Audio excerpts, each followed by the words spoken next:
Assalamualaikum warahmatullahi wabarakatuh. Waalaikumsalam warahmatullahi wabarakatuh. Salam sejahtera untuk kita semua dan selamat siang. Siang Pak.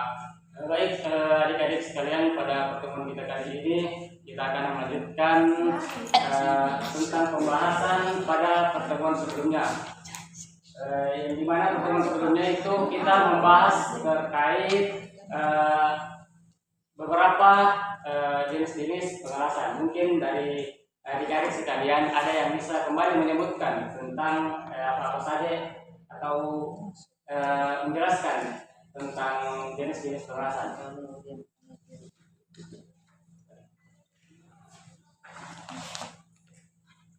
Yang baik, adik yang di sana.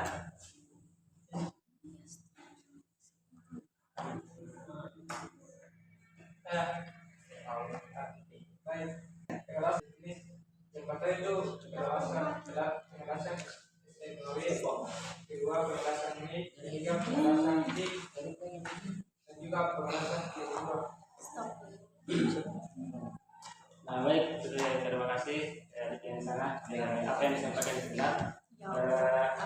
Nah di pertemuan kita kali ini salah satu yang disebutkan oleh adik yang tadi itu akan dijelaskan secara jelas di sini, yaitu pengelasan SMAW yang berfokus di sambungan tumpul posisi mendatar.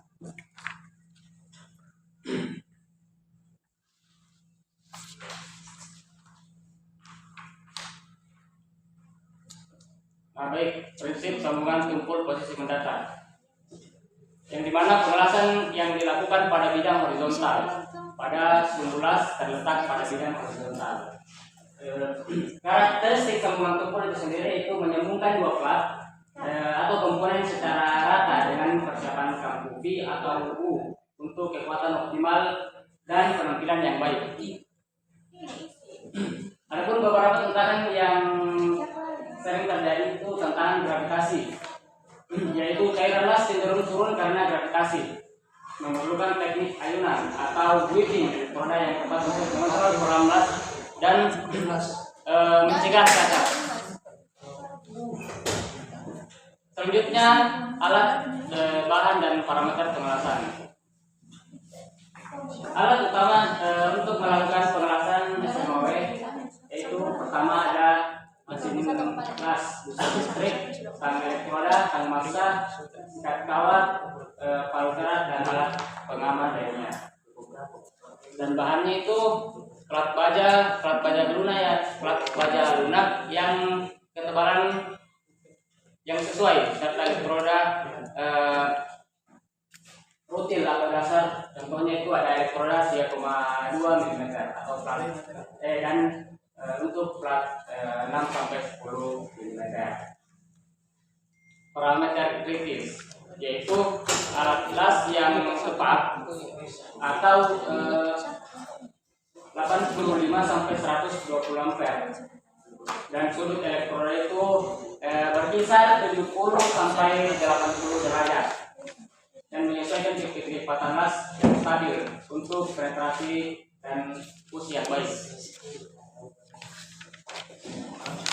Sebelum kita melakukan pengelasan, terlebih kita harus memperhatikan prosedur keselamatan kerja atau yang biasa kita sebut dengan K3. Yang pertama ada APD atau alat pelindung diri, yaitu menggunakan helm las, sarung tangan, apron, sepatu safety dan pelindung mata untuk menghindari luka bakar dan paparan sinar UV. Selanjutnya ada ventilasi yang baik, memastikan sirkulasi udara optimal di area kerja untuk mencegah inhalasi asap dan gas yang beracun. Selanjutnya yaitu pemeriksaan alat. Sebelum melakukan pengelasan, terlebih dahulu juga kita memeriksa alat, yaitu mengecek rutin kondisi mesin las, kabel dan koneksi untuk menghindari konsleting dan risiko kebakaran mesin.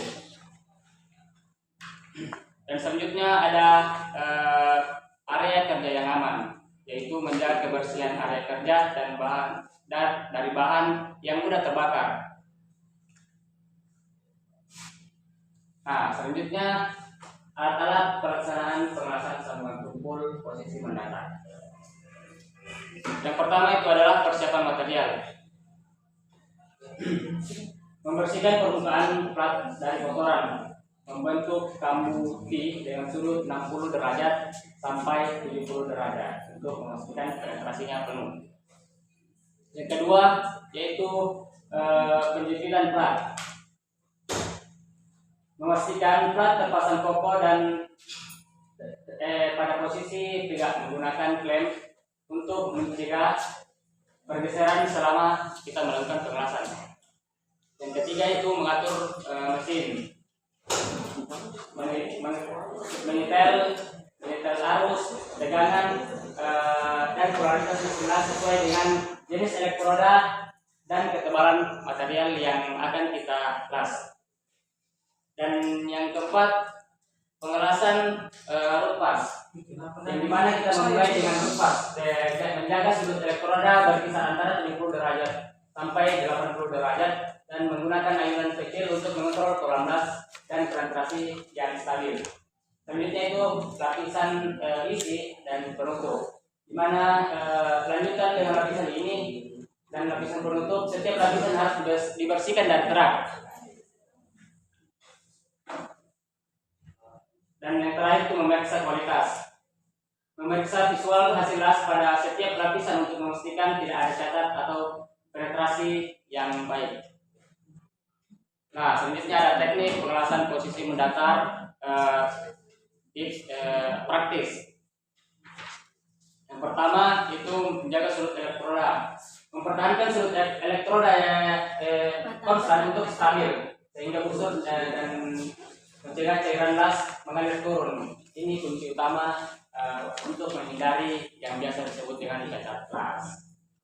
Yang kedua, ada teknik ayunan, menggunakan gerakan ayunan yang konsisten untuk mendistribusikan panas dan mengisi kampu secara merata sehingga menghasilkan bit yang seragam. Selanjutnya itu mengontrol kecepatan las. Di sini kita mempertahankan kecepatan yang optimal, karena terlalu cepat biasa menyebabkan underfill, terlalu lambat juga berisiko untuk undercut dan penumpukan yang berlebih. Selanjutnya itu kita masuk ke dalam jenis-jenis cacat las yang sering terjadi. Adapun beberapa cacat las yang sering terjadi itu adalah porositas, yang dimana gelembung gas yang terperangkap dalam logam itu seringkali disebabkan oleh kelembapan pada elektroda atau kontaminasi permukaan. Yang kedua itu ada retak las atau crack, yaitu patahan logam las dan atau es bisa terjadi akibat tegangan sisi tinggi, pendingin terlalu cepat, atau pemilihan material yang tidak tepat. Nah, yang ketiga itu ada underfill dan undercut. Underfill itu adalah kurangnya pengisian logam, sedangkan undercut adalah pengisian